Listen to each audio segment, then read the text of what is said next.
आणि lifestyle YouTube चॅनलवर तुम्हा सर्वांचं मनापासून स्वागत आहे. आज आहे नागपंचमी आणि यामुळे नागपंचमीच्या सर्वांनाच खूप खूप हार्दिक शुभेच्छा. आणि नागपंचमी आली म्हणजे लहानपणीचे दिवस खरंच खूप आठवतात. कारण लहानपणी नागपंचमी म्हणजे फक्त मज्जा करायची, झोके खेळत राहायचं आणि घरी येऊन पुरणपोळी खायची, लाह्या खायच्या, फुटाणे खायचे, खूप एन्जॉय करायचा. आणि आत्ताची नागपंचमी बघा, इथे माझं सुरू आहे ते म्हणजे नागाचं काढण्यासाठीचं. आणि ह्याला मी आता फेविक्विकनं जोडून घेतलं आहे आणि याला चिटकवते मी आता व्यवस्थित. आणि यावर मला कोऱ्या पेपरवर नागं काढायची. नागपंचमी असायच्या, काय धमाल असायची आणि काय त्या रेखीव नागोबे आपल्या भिंतीवर असायचे. जसे की आपली आजी आई जे सारवण सारवायच्या आणि त्यावर आपल्या तिन्ही बोटांनी अशा मस्तपैकी नागोबे काढायच्या. पण आता तर तसं राहिलंच नाही काही. आता तर न भिंती सारवायच्या राहिल्या आणि नाही त्यावर जर आपण कलरने नागोबे काढायला गेलो तर सगळी काही भिंत ही खराब होऊन जाईल किंवा ती नंतर ती मोडल्या पण जाणार नाही. कारण नागोबाची पूजा फक्त वर्षातून एकदाच नागपंचमीच्या दिवशी असते. मग तसे आपल्या नेहमी भिंतीवर नागोबे दिसले किंवा नाग दिसला तर आपल्याला भीती पण वाटते. कारण नागपंचमीच्या दिवशी तर खरंच नागाची भीती वाटत नाही मला. एवढी नागाची भीती किंवा सापाची मलाच म्हणजे काय प्रत्येकालाच वाटतच. नागपंचमी म्हटलं तर नाग काढण्याच भाग होतं. आता भिंती तर सारवायच्या नाही राहिल्या म्हणून मी इथे काळ्या पेनीच्या पेन्सिलच्या सहाय्याने असे मस्त नाग घेतले मी काढायला, रेखाटायला. आणि मस्त त्यावर ठिपके वगैरे केले. पहिली आजी आई ह्या कोळशाने रंगवायच्या, चुन्याने रंगवायच्या. आता ते तर काही राहिलंच नाही. मी म्हटलं चला आता चुना म्हणजे आपला पांढरा पेपर आणि त्यावर कोळसा म्हणजे आपली काळी पेन. आता जसं काही चालू आहे तसं राहू द्यायचं. पण आपल्याला विशेष महत्त्वाचं श्रद्धा, भक्ती आणि नागोबे काढणे. तर असे मस्तपैकी माझे नागोबे रेखाटणे. आता मी फक्त 2च जागेवर नागोबे काढते. कारण 5 जागेवर नागोबे कुठं काढणार आणि किती वेळ ते पूजा करणार असं काही नाही. 2 ठिकाणी 5-5 नागोबे काढते मी. म्हणजे जवळ ठेवायचे नागोबे आणि तुळशीजवळ ठेवायचे नागोबे. असे 2 पेपरवर मी नागोबे काढून घेतलेले होते. आणि त्याला डोळे वगैरे काढताना, त्याचं तोंड काढताना एवढी मला थोडी मनातल्या थोडी भीती वाटतच होती म्हणा. पण मी तसेच कसे तरी ते रेखाटले आणि छान आणि म्हणजे प्रसन्न पण वाटू लागलं. पण नागोबे जर काढले ना तर त्याचे पिल्लावणसुद्धा काढत असतात. कारण बिना पिल्ल्याचे नागोबे हे काढत नसतात. त्याच्यामुळे जसं आई आजी किंवा माझी सासू जसं काही करायची त्याप्रमाणे मी पण तसंच ते नागोबे काढायचा प्रयत्न केला. कारण मी कितीही आपल्या आईकडं म्हणजे आपल्या माहेरी आपण सर्व गोष्टी माहीत असल्या तरी आपल्याला जे काही सासरी केलं जातात पूजा रीतिरिवाज तर त्याच आपल्याला चालू ठेवाव्या लागतात. कारण आपण सासरचेच पूर्ण होतो आणि सासरचेच रीतिरिवाज आपल्याला पाळावे लागतात. तर मस्तपैकी इथे माझे छोटे सरपटणारे ते पिल्ले पण झाले बघा. जशा सळ्या घरामध्ये निघतात ना त्या प्रकारे मी ते नागोबे सळ्यासारखे काढून घेतले 5. आणि मला वाटलं अरे खरंच कधी कधी आपल्या घरामध्ये पण अशा सळ्या निघतात ना. तशाच ह्याच असतात. ह्या सळ्या लाल लाल लाल लाल किंवा काळसर असतात कधी किंवा लाल असतात. अशा 2 प्रकारच्या असतात. आणि आता माझ्या 2 ठिकाणावरचे नागोबे माझे काढून झालेले आहे. आता नागोबे मी इथे काढून झालेले आहेत. आता पूजा करायची देवघरात आणि तुळशीजवळ. त्याच्यापेक्षा सासरी जरा वेगवेगळ्याच हे आहेत. असं म्हणजे जे काही सणाचे रीतिरिवाज असे वेगवेगळे असतात ते थोडे आणखीन जास्तच आहेत आणि वेगवेगळे पण आहेत. तर चला देवघरामध्ये वर काही भिंतीला ते फेविक्विकनं चिटकतच नव्हतं. फेविक्विकनं किती वेळा मी ते पेपर चिटकायचा प्रयत्न केला पण फेविक्विकनं काही चिटकत नव्हता.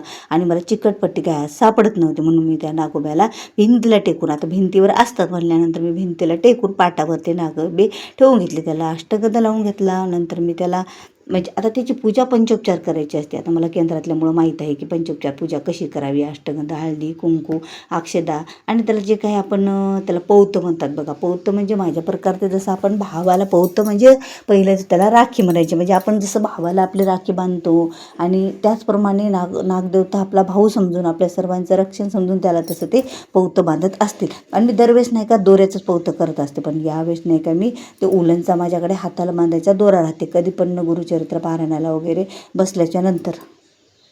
तर मी तोच दोरा बांधून घेतला आणि त्यानंच मी पूजा वगैरे करून घेतली. धूप दीप दिला. आणि आज विशेष नागोबाच्या पूजेमध्ये दुधाचा नैवेद्य असतोच नागदेवतेला. आणि त्यासोबत आपली फुटाणे असतात, लाह्या असतात ज्वारीच्या आणि गुळ असतो. हे सर्व काही करून आता पूजेची तयारी करूया. पूर्णाचं कुकर तर लावून घेतलेलं आहे. कारण यानंतर माझी महादेवाचा बेल व्हायचा सुद्धा राहिलेला होता. म्हणजे जर पहिला सोमवार होता बेल व्हायचा राहिलेला होता तोपर्यंत मी पुरण वगैरे काही थोडंसं स्वयंपाकाचं करून घेऊन घेतलं आणि त्यानंतर असं हे पूजेचं ताट तयार केलेलं होतं. आता पूजेचे ताट करताना हे 108 वाती मी एवढ्या मेहनतीने केल्या, कारण मला वाती करायला उरकतच नाहीत. पण टी व्ही पाहत पाहत 2 तासामध्ये कशाबशा वाती तयार झाल्या. आणि हे सर्व काय, आणि आज जी शिवमूठ होती तर आपल्या सगळ्यांना माहीत आहे तांदळाचीच होती. आणि जे काही घरामध्ये फराळाचे पदार्थ होते ते घेतलं. आणि विशेष म्हणजे मी दूध एक तर अभिषेकासाठी आणि त्याचबरोबर एक महादेवाला प्रसाद म्हणून ठेवण्यासाठी दुधाचा, कारण महादेवाच्या पूजेत दूध असणं फार आवश्यक आहे. जसं की अभिषेकाला दूध लागतं तसंच दूध आपण त्यांना नैवेद्यातसुद्धा ठेवू शकत असतो, म्हणजे पूजा वगैरे झाल्याच्या नंतर. आता या सर्व गोष्टी घेऊन मी इथं तर बसलेली आहे पूजेसाठी. आता देवघराच्या समोरच चौरंग टाकला, बाजूलाच आपले नाक उभे काढलेले होते, त्याच्या बाजूला नरशी स्थापना केलेली होती, तर तिथंच मग मी टाकून दिला हे. कारण बाहेर आणा सामान, परत मधात नाही तेवढं सामान, तिथल्या तिथं पूजेचं साहित्य घेता येते आणि लवकर होते, म्हणून मी त्याच ठिकाणी ते पूजेचं साहित्य म्हणजे चौरंग मांडला. आता चौरंग मांडला आणि चौरंगावर असं वाटत होतं पांढरा कपडा मांडावा, पण पुढे मी जे नागदेवे काढत होते तर मला मागची बाजूची साईडच मला उघडा येत नव्हती, म्हणून मी लालच कपडा टाकला. आणि आता इथे मला अभिषेक घालायचा आहे, तो म्हणजे महादेवाला. कारण आज मला किती घाई असो, मी दर सोमवारी रुद्राभिषेक हा नक्कीच करत असते. आणि म्हटलं चला रुद्राभिषेक करायसाठी असं बेलावर ठेवून दिला महादेव.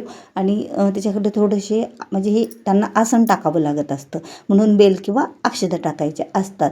आणि जे काही महादेव ज्या जागून उचलला त्या जागेवर सुद्धा थोड्याशा अक्षता टाकायच्या असतात.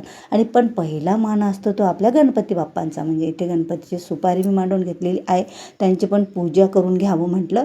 आणि त्या म्हणजे जे काही हळकुंड वगैरे असते तर घाई होती, म्हटलं चला जे आहे तेवढं जे ठेवून दिलं आणि त्याची पूजा करा. मान हा गणपतीच्या सुपारीचा असतो. गणपती बाप्पाची पूजा इथे संपन्न झाली. आणि आता त्यानंतर अगोदर थोडंसं स्नान घालावं, कारण सकाळी साहेबांनी पूजा तर केलेली होती, पण आता माझ्याकडे मध होता तर चला मधाने अगोदर स्नान घालून घ्यावं. आणि इकडे वाती पण लावून ठेवल्या 108, म्हटलं पूजा करताना असाव्या म्हणून. आणि त्यानंतर या पूजेच्या साहित्यामध्ये आपल्याला दूध, दही, तूप, पंचामृत मी सर्व काही एकत्र केलं पुन्हा, आणि त्याची व्यवस्थित अशी महादेवाची पूजा करून घेतली. आणि महादेवाला 108 बेल अर्पण केला. आता दरवेळेस महादेवांची 108 नावे घेते मी, पण यावेळेस मला उशीर झाला होता, नागपंचमी होती, तर मी नाही का फक्त ओम नमः शिवाय, ओम नमः शिवाय, ओम नमः शिवाय म्हणतच 108 बेल महादेवाला अर्पण केलेला आहे. आणि काय बेल उरला तर ते म्हटलं चला आपल्याला महादेवाच्या मंदिरात जायचं आहे, तर तेथील त्या आपल्याला महादेवाला पिंडीला वाहून अर्पण करता येते. आणि शेवटीकडे माझ्याकडे गुलाबाचे फुले पण नव्हते, तर माझ्याकडे एक होतं जास्वंदाचं फूल, ते मी पार्वती मातेला म्हणून महादेवाच्या म्हणजे महादेवाच्या पिंडीवर मी अर्पण करत असते. आणि आज पण ते अर्पण केलं. आणि पूजा माझी इतकी मस्त वाटत होती, दिसत होती, कारण लाल कपडा, त्यावर पांढरी फुले, आणि ते मध्ये हिरवे पाने, आणि परत वर लाल फूल म्हणजे गुलाबी फूल होतं असं रंगाचं. नंतर मी आरती करून घेतली महादेवाची वगैरे. तर आता अशा प्रकारे माझी आज पूजा संपन्न झाली, म्हणजे छान मस्त झाली. सोमवारची पूजा संपन्न झाली. आणि नागदिवे, नागपूजा, आणि नंतर आपलं पुरण. मग आता पुरण घालून घेतलं. आणि आज आमच्याकडे नाही का ते कानवटे असतात, म्हणजे पुरणाचे कानवटे असतात. पुरण घालून ते उकडून घ्यायचं, म्हणजे आज काही तळलेले पदार्थ किंवा भाजलेल्या पदार्थांचा नैवेद्य देवाला नसतो, तर या प्रकारे कानवटे तयार करायचे असतात आणि त्याला उकळून घ्यायचं असतं. जसे फळ उकळतो त्याप्रमाणे त्यामध्ये पाण्यामध्ये तेल सोडलं, म्हणजे एकमेकाला चिटकणार नाहीत किंवा खालच्या भांड्याला चिटकणार नाहीत म्हणून. आणि ते कानवटे वगैरे सर्व काही नैवेद्य केला. आणि नंतर मी गेले महादेवाच्या मंदिरामध्ये. आमच्या गावाच्या जवळपासच म्हणजे 1 किलोमीटर अंतरावर नदीतल्या महादेवाचं मंदिर आहे, म्हणजे खाली उतरून नदीत जावं लागतं. आणि ते महादेवसुद्धा बघा असं उंच नाही आहे, नदीतच आहे, असं बांधकाम वगैरे झालं, वर हे झालं. आणि माझी पूजा वगैरे झाली. आणि काही म्हणजे बरेच जण तिथे पूजा करण्यासाठी पण आलेले होते. आणि हा प्रदोष काळचा वेळ होता, त्यामुळे इतकं प्रसन्न वाटत होतं. जसं की सकाळी सकाळी वाटतं ना, तसं प्रदोष काळी वाटतं प्रसन्न. आता मला असं ठरवलं नव्हतं काही की प्रदोष काळी यावं, पण सगळं काही घरातलं करता करता कामे करताना उशीरच झाला. आणि बघा आज तर अशी अवस्था झाली होती नंदीबापाची. तर नंदीबापांना तर सगळ्यांनी एवढं पाणी घातलेलं होतं. माझं तर पाणी महादेवाला मी अर्पण केलं, संपलेलं होतं. कशी महादेवाची पूजा केली आणि तिथून आम्ही वर आलो, कारण वर पायऱ्या चढून यावं लागतं. आणि वर एक महादेवाचं मंदिर आहे, परत देवीचे मंदिर आहे, गणपतीचं मंदिर आहे. पण साहेबांनी एवढ्या मंदिरात जायचं नाही, लांबून तुम्ही दर्शन घ्या, कारण त्यांना लागली होती भूक, सोमवार होता तर. मग मी कशी तरी आले. आणि मला आज पायाचा त्रास होत होता, त्यामुळे चढायला पण थोडंसं अवघडच जात होतं. कशीबशी चढून मी वर आले आणि खरंच महादेवाचं परत एकदा महादेवाचं दर्शन घेतल्याशिवाय कळसाचं पोट आपलं भरतच नसतं. त्यामुळे डबल परतून मी कळसाचं दर्शन घेतलं. आणि हा वरचा महादेव म्हणजे वर असलेला महादेव, ते नदीतला महादेव आणि हे स्थापन केलेला, आणि नदीतला हा समयभू महादेव आहे बरं का. आणि हा जो आहे तो वरचा महादेव आहे. तर वर इतकं आज पूजा केलेली, एवढं बेलफुल होतं, बाजूला खूप म्हणजे असं हे वाटू लागलं स्वच्छता करावी, पण अंधारही पडत होता. आणि त्यात साहेबांना वाटलं की स्वामींची आज आरती तरी थोडी सापडली पाहिजे 6:30ची. तर त्यामुळे आम्ही म्हणजे साफसफाई तर काही राहू दिली, दर्शनं वगैरे घेतली, थोडीशी पूजा वगैरे केली आणि महादेवाला माफी पण मागितली आपल्या दिवसभरातून काही जर झाला असेल तर माफ करा. कारण जेवढी पूजा करतो ना त्यापेक्षा आपल्याकडून चुका पण जास्त होत असतं. आता माझं खालची पूजा केल्यामुळे बेल वगैरे सगळा काही संपला होता. मी तिथेच खाली पडलेला बेल घेतला, म्हणजे महादेवाला अर्पण करायला जमतं असं म्हणतात, म्हणून मी ते पण अर्पण करून घेतलं. आणि खरंच वाटलं पहिली काय मस्त पंचमी राहायची, काय मस्त झोके म्हणजे आपण खेळायचो, किती उड्या मारायचो. घरी आले, घरच्या महादेवाचं दर्शन वगैरे घेतलं आणि माझ्या मनात वाटतच होतं की कुठेतरी जाऊन झोका खेळायला जाऊया, चला जाऊया. आणि त्या गार्डनमध्ये खूप झोके नेहमीच बांधलेले असतात, नेहमीसाठीच बांधलेले असतात. तर मला चला तिथे तरी 5 झोक्यांचा मान जो आज असतो ना, तो आपल्याला 5 झोक्याचा मान आज करायचाच आहे. आणि शेवटी आम्ही इथे पोहोचलो गार्डनमध्ये आणि 5 झोके मात्र मस्त मी खेळलेच. कारण मला 5 झोके खेळल्याशिवाय पंचमी म्हणून काही वाटत नव्हती. दिवसभराचा थकवाच इथे माझा निघून गेल्यासारखा झाला. कारण ज्या वेळेला आपल्या ज्या आवडी असतात ना लहानपणच्या, त्या जर आपल्याला म्हणजे आवडी भेटल्या तर खरंच मन प्रसन्न राहतं. आणि थोडासा फेरफेटका पण आम्ही तिथे गार्डनमध्ये मारून घेतला आणि मस्त वाटत होतं. थोडंसं दिवसभर जे काही कामाचा थकवा होता ते पण निघून गेला.